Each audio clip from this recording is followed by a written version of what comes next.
那是蜀锦的重中之重。你身为赵家家主、益州锦王，你居然用如此重要的东西与他交换。于我而言，有更重要的人要保护。杨居里，于家法、于律法，你都罪不可恕。啊！先家法处置，再送官府。 哎，三郎媳妇，你说我不错，我都已经招了，你还打我呀？啊！哎，别打！别打！是人不也是杨家主子啊？谁呢？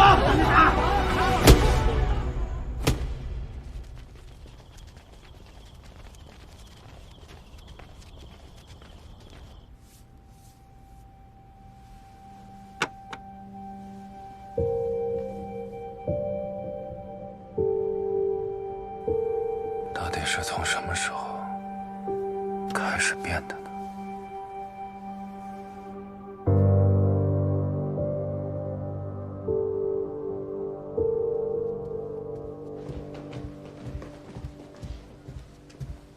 王俊，与白胜相关的一切，除了被警官府带走的那些，其他的全都销声匿迹了。要不，向牛将军打探一番？他没有告诉我，说明他不想让我插手。通知所有人，让他们一定看好职工和画本，近些时一定多加小心。是。还有事？五娘子已经5日没吃饭了，她还是想见你。小的怕她万一出什么差池，你对牛家不好交代。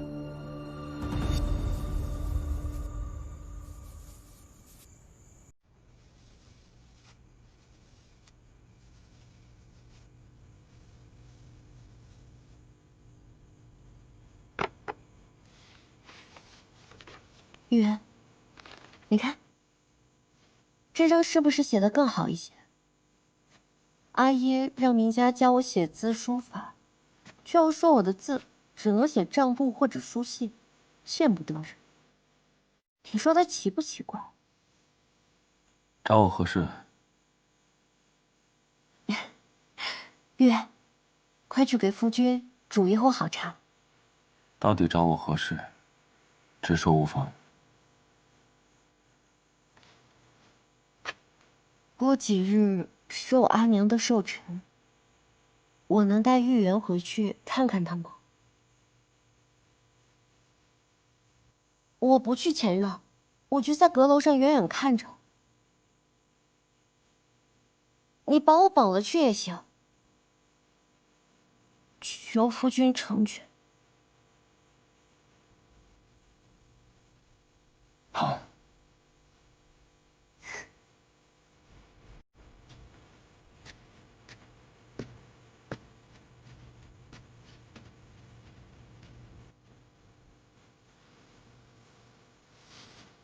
你看，我说了他会同意的。他在我身上看到了另一个一无所有的自己。人怎么会不心疼自己？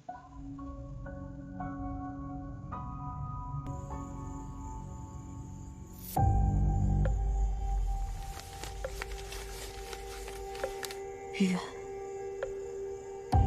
我会让他们都付出代价的。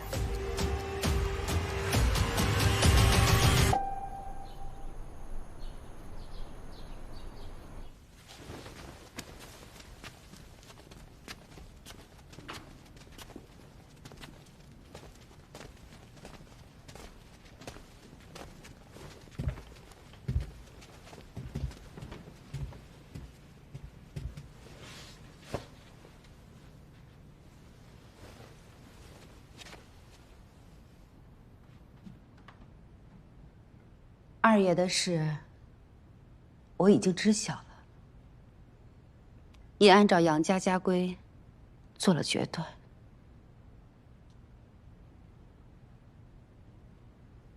将其逐出杨家族谱，送交官府处置。除了勾结外人毒害于我，他还交代了是如何拉拢宗亲，中饱私囊。但是莹莹劝我说，这不是宗亲们的错，是杨二爷利用家规蛊惑大家。莹莹，你把你跟我说过的话跟大家再说一遍吧。是。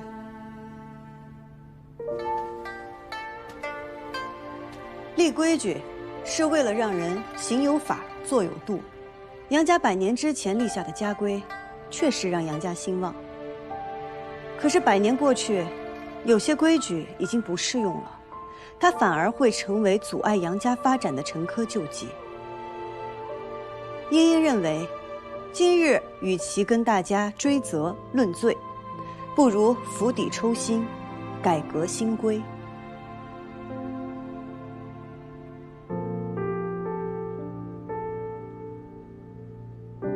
大家觉得呢？是问责，还是革新？革新，自然是革新好。革新。好，那就革新。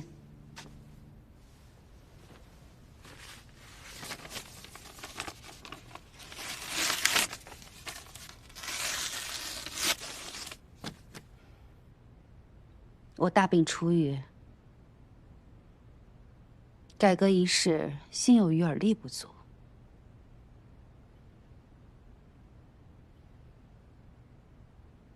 故请茵茵担任杨家主事，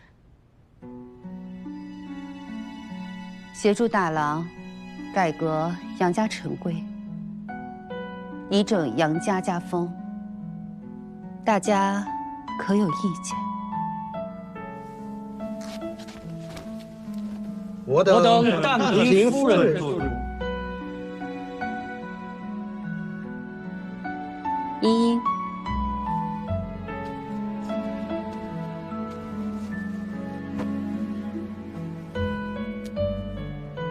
今日起，杨家唯你任主事，整顿家风，改革行商制度，一顺杨家生意者，你要谨慎行事，以杨家兴衰为己任，莫要负了杨家众人之期望。茵茵谨遵夫人教诲。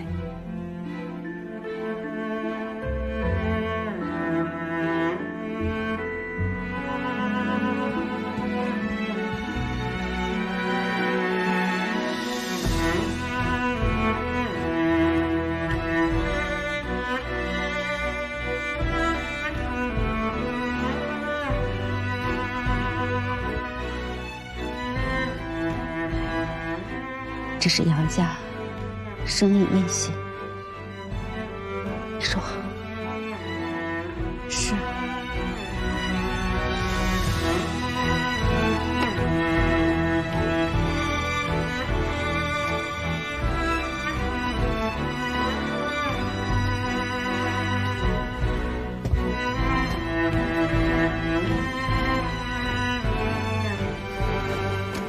见状，系主事。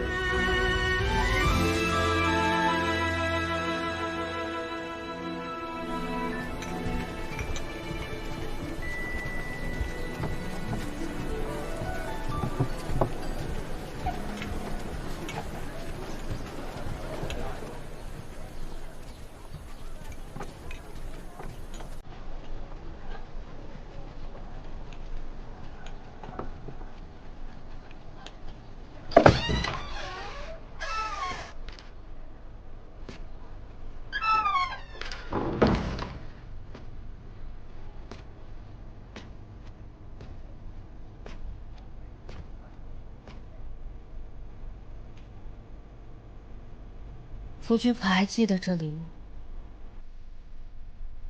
我那时以为握住了夫君的一生，不曾想，却把自己的一生也葬送在了这里。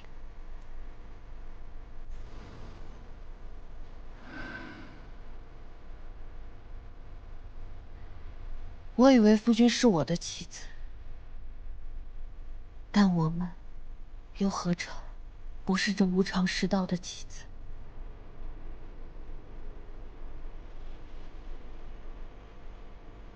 夫君知道我为何选择你吗？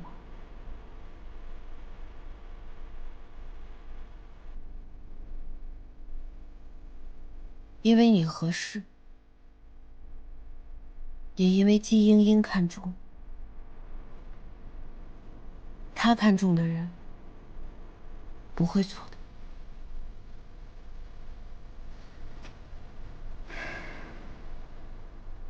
我虽与季莺莺身份不同，但我们都是一心想要做出一番事业的人。他比我幸运多了，他有那么多真心实意愿意帮助他的朋友，还有如此深爱他的阿叶、阿娘。但是我什么都没有。他与你不同，他为人真诚，做事光明磊落。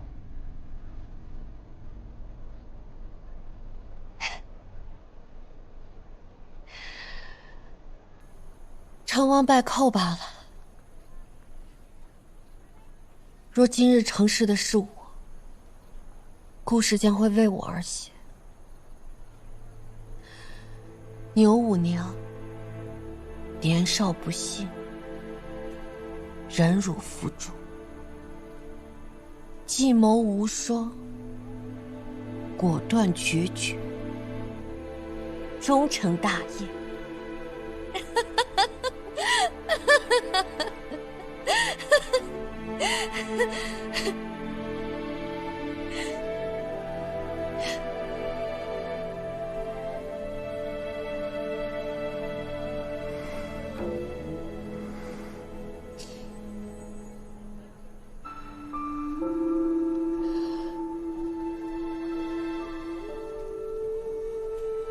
说是与我阿娘谦和单纯，但这热闹从来都与他无关。我阿娘心死了，便不愿再清醒过来。可我不懂，我心死了，你们便一同与我陪葬吧。你要干什么？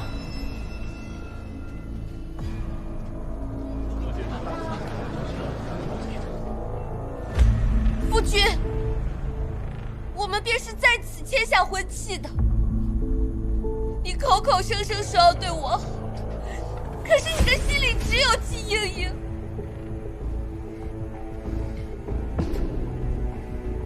是她不肯嫁给你，你为何要来折磨我、囚禁我？我到底做错了什么？我的心里只有你啊！你我二人已走到这般田地，你还演这出戏，有什么意义呢？哎！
我怎么会有这么个女儿？用自己的命去布局，这么多年一点长进都没有。既然赵修元是冤枉的，那他更是废物。这么容易就被女人算计了，能成什么大事？那可要再等等吧，先把手头这点事儿处理完。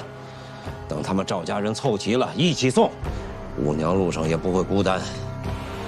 也别说父女一场，我不疼他。赵修元谋杀牛五娘，已被牛家卫囚禁。赵家如今仅靠赵老太爷勉强维持局面。但用自己的命拖人下水，也是他牛五娘子能做出来的事。你的意思是，赵修元是被冤枉的？他在这个时候杀牛五娘，对他没有任何好处，他为何要这样做？而且还坐在大庭广众之下。我只是想不明白，这牛五娘子是为了什么，会如此决绝？想不明白就别想了。你与他不是一样的人，自然也想不明白他的心思。三郎的事，我已经去信，让我娘家帮忙斡旋。阿爷和二弟来信说，除了斡旋订单，也会在长安尽可能找人为三郎求情的。如今朝中只说此事是疑案，要抓三郎问询，并非是定了罪。多谢夫人，多谢大郎君。现在都是我们自己人，你还要叫我夫人吗？难道你真的肯与三郎就此和离？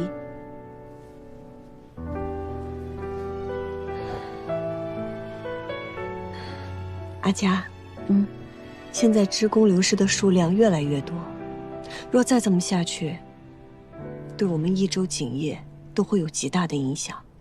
我想亲自去趟绵州，知己知彼，方能对症下药。不行，现在这种境况，你不能出门，你就好好待在益州城。绵州，大郎去吧。是，我定会查清楚。那有劳阿兄了。哎，大郎，其他人也就罢了，但是陈李两位大师傅，就按他们的要求先请回来吧。咱们从吐蕃接了很多订单，眼下正是用人的时候。是。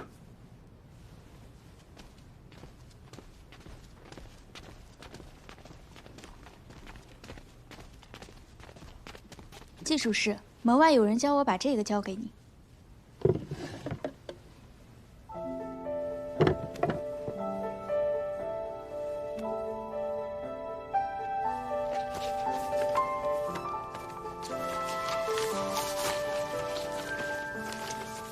季娘子自己想要的东西，还是自己拿吧。季娘子要的东西，还是自己去拿的好。啊，走。哎。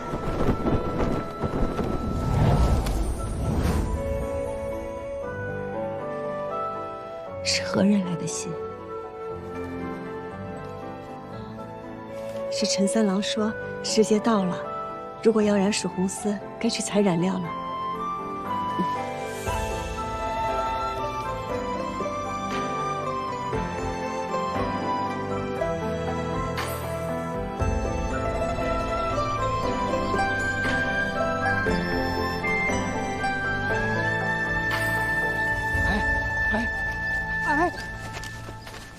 哎，你俩走慢点。爷，你怎么穿？这不是英英的衣服吗？哎，怎么那个时候突然喊我们上山采染料啊？是啊，因为英英要见一个人，一个可能有危险的人。英英怕有人抓到那个人，更怕有人抓到自己威胁那个人，所以她请我们来，帮她一个忙，让我们来调虎离山。调虎离山？调哪个？离哪个？好，英英，嘘。好，没想到居然有一天是你来捂我的嘴哦。英英之所以把这件事情告诉我们，是因为信任我们。不是如此，我觉得若有人问，就说国舅爷在此长安；若打扰了国舅爷的雅兴，国舅爷肯定不客气。你确定这样说，你阿爷不会打人？他以前会打我，现在不会了。他相信我，他相信我做的一切。他相信我知道什么时候该用上这个身份。那咱就走，采染尿去。等一下，我们先商量一个对策。一会儿啊，我一半的人。山是我开，哎，此树是我栽。若想过此路，那爷就打断他的腿。你这一点也不押韵呢，没有气势哎，不押韵吗？打断腿给他打歪。哎，这个好，这个好，别拿了，别拿了，快！腿给他打歪。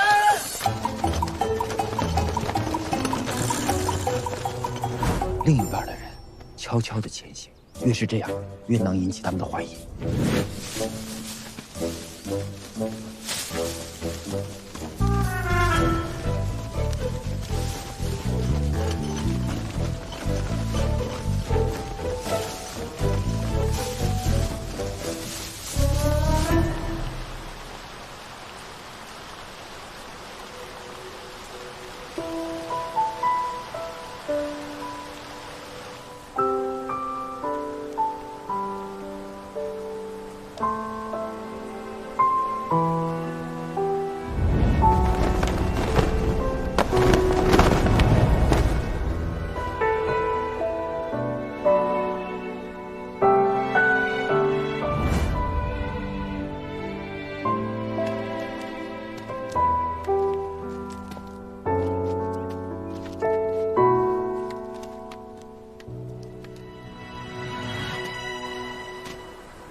树有在，人何往？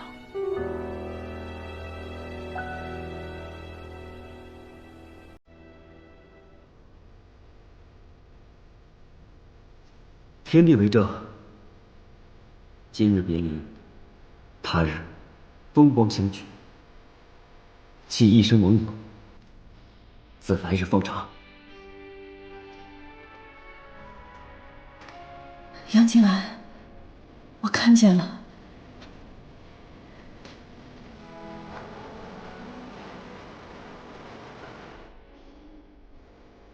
在我心里，我永远都是你的妻子。我只愿你平安回来。如果你在，就好好看看我。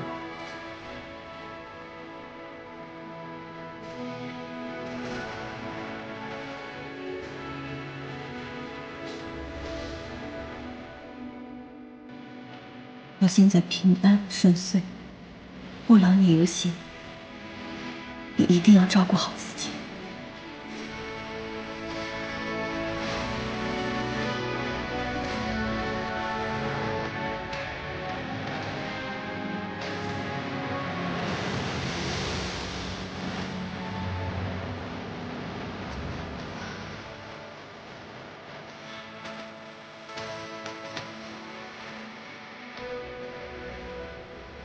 别过去，东南和西北方向都是人。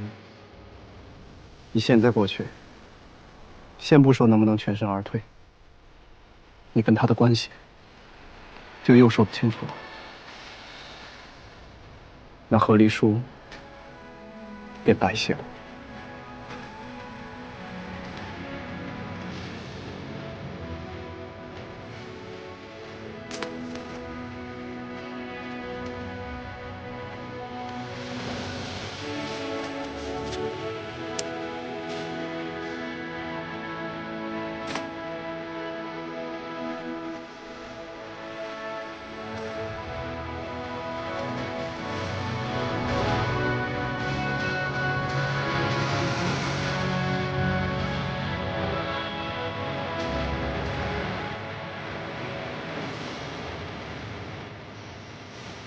青丝为聘。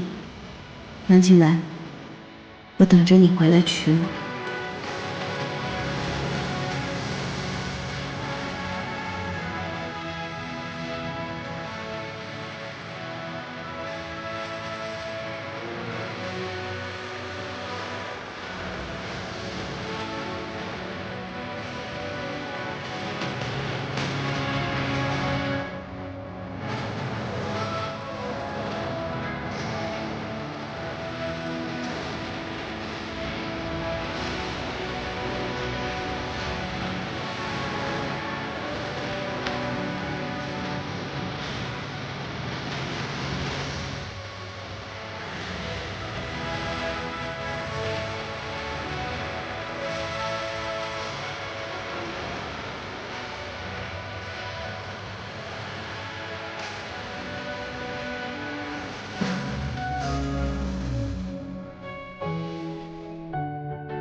杨静兰人呢？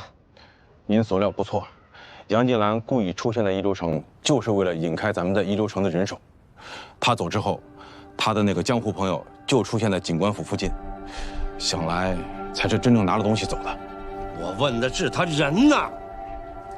咱们的人还在追，那他那朋友呢？也在追拿，但他们的逃亡路线已在咱们的掌控之中，他们逃不掉的。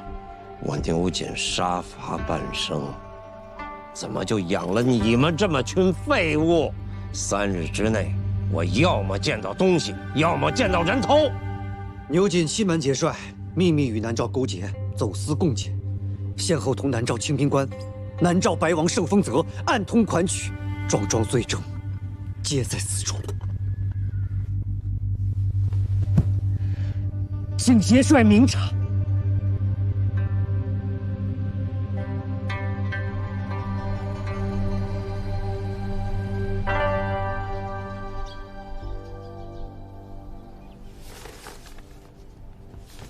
鸳鸯，鸳鸯，阿兄，怎么样？绵州警方可有问题？绵州警方已经人去楼空了。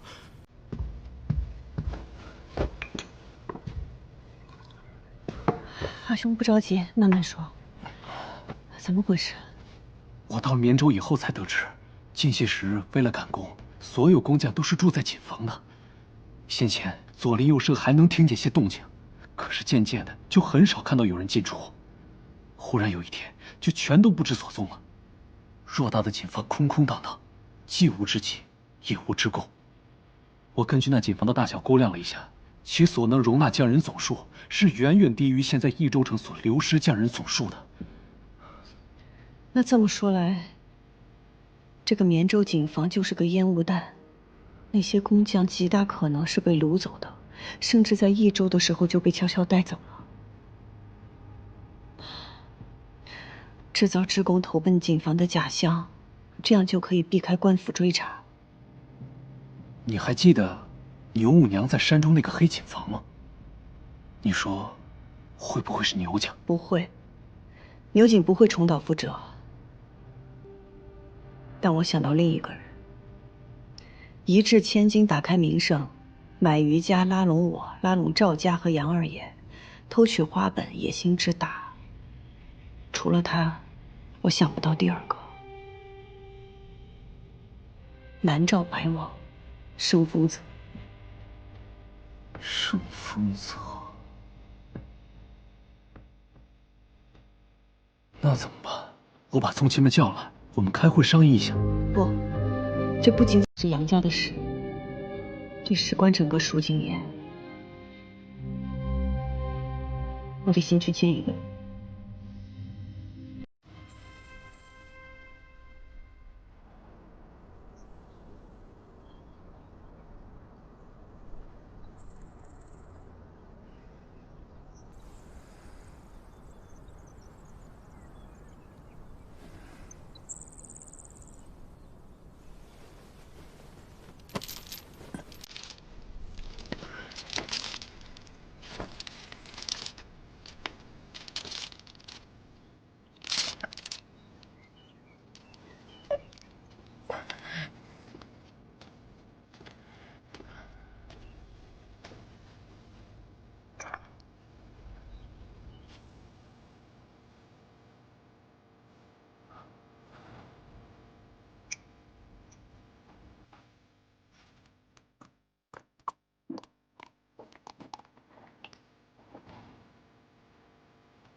外头都说牛五娘子的死是个误会，你仍是赵家家主。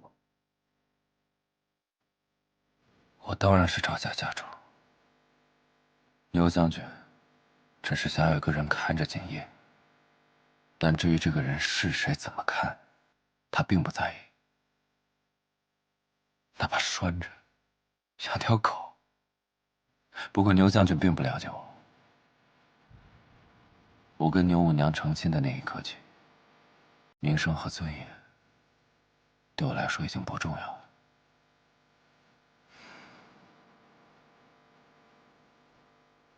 找我有何事？绵州警方前几日大肆招工，近来却突然人去楼空，过去的职工也一并消失。我怀疑这是白胜的阴谋。我希望各警户能够摒弃前嫌，联合一起，共同商量对策。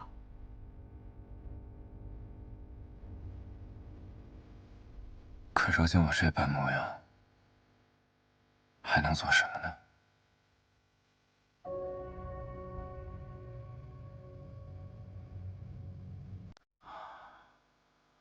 多想回到我们一起放风筝的日子呀！赵景王，赵家主。我今日过来是因为赵家是织锦大户，赵家的工匠也是我益州锦业的一份子，事关整个锦业生死，唇亡齿寒，一损俱损。你曾是飞花会会长，现是杨家主事，余家同盟。如果赵家再助你一臂之力的话，锦业三大家族都会跟你并肩作战。即便没有我这个锦王，这日后的益州锦业也会为你所掌控。你打算何时召集他们？越快越好，最好明日。好，我赵家一定到。我替益州锦户多谢赵家主。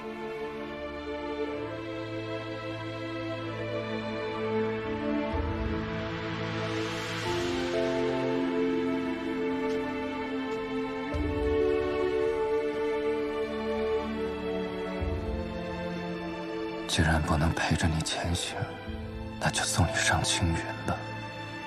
这样至少我一抬头就能看见你。把祖父叫来，有要事商议。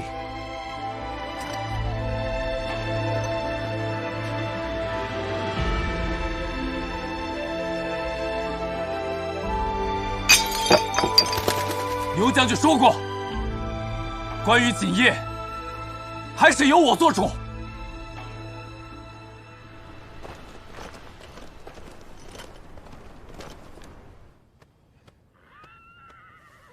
有多少工匠抵达南诏了？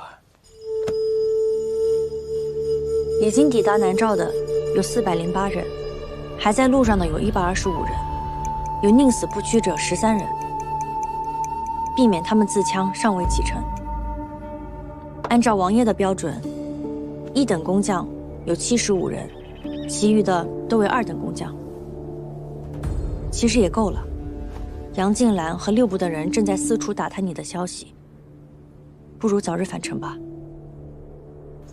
今日刘景又拒绝了跟你合作。他会同意的，不着急。先借他这个宝地养养伤吧。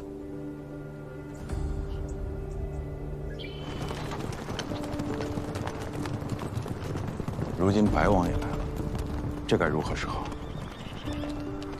来都来了，大家会会吧。哼。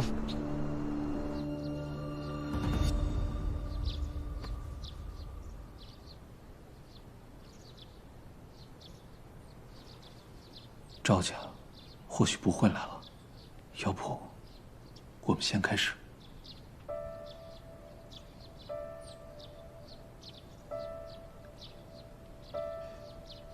诸位掌柜，张刺史正在追查已经丢失的工匠，可如今城中还是有工匠不断失踪。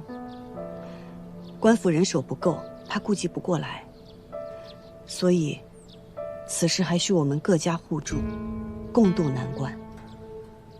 你既然当这个头，把我们呼唤过来，想来你心里有主意了，是吧？我是建议近些时日，将职工都聚集在一起，聚集在各家的警房之中，不得外出。张刺史也答应会为各家分派兵丁把守。将职工聚集在一起，还有官府的保护，那歹人便不敢轻举妄动了。这倒是个好主意呀。但是买卖怎么办呢？收丝、购料、买卖、货运，这毕竟要有人出去才行啊。于掌柜说的是，除此之外，严禁职工外出，那岂不是说我们还要负责他们的吃喝拉撒？这需要钱呐。关于采买，我是想由各家挑选人手，组成一支统一的队伍，在官府的保护下进行采买和售卖。至于为此事花费的钱，我的确没有办法解决。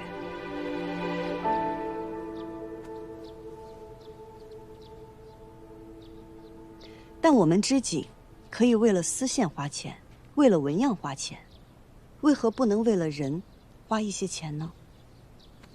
有了工匠，才能有真正的蜀锦啊！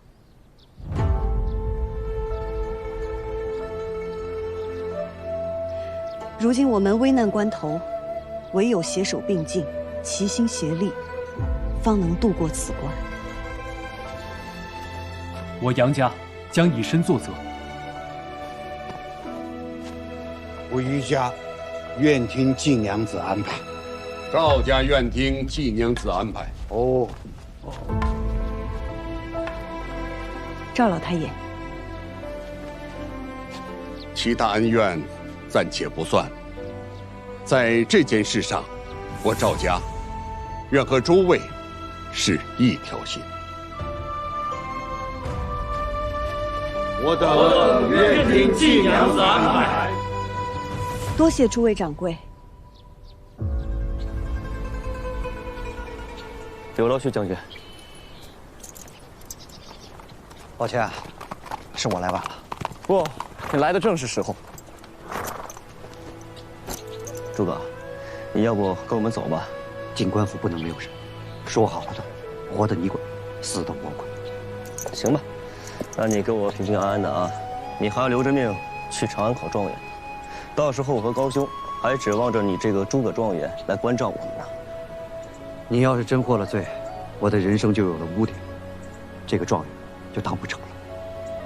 懂了，我一定会清清白白的回来，要平平安安的回来。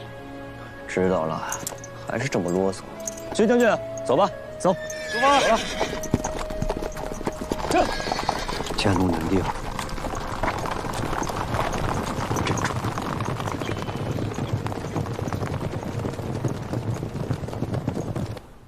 这个故事或许可以这么编：杨静兰刺杀白王，南诏震怒，劫掠益州城，讨要一个说法；而牛将军呢，驰援益州，打败了南诏的进攻，保护了百姓，还劝说南诏跟大唐之间交好。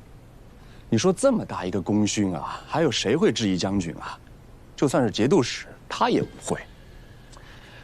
至于将军之前犯下的那些小过错嘛，也就不值一提了。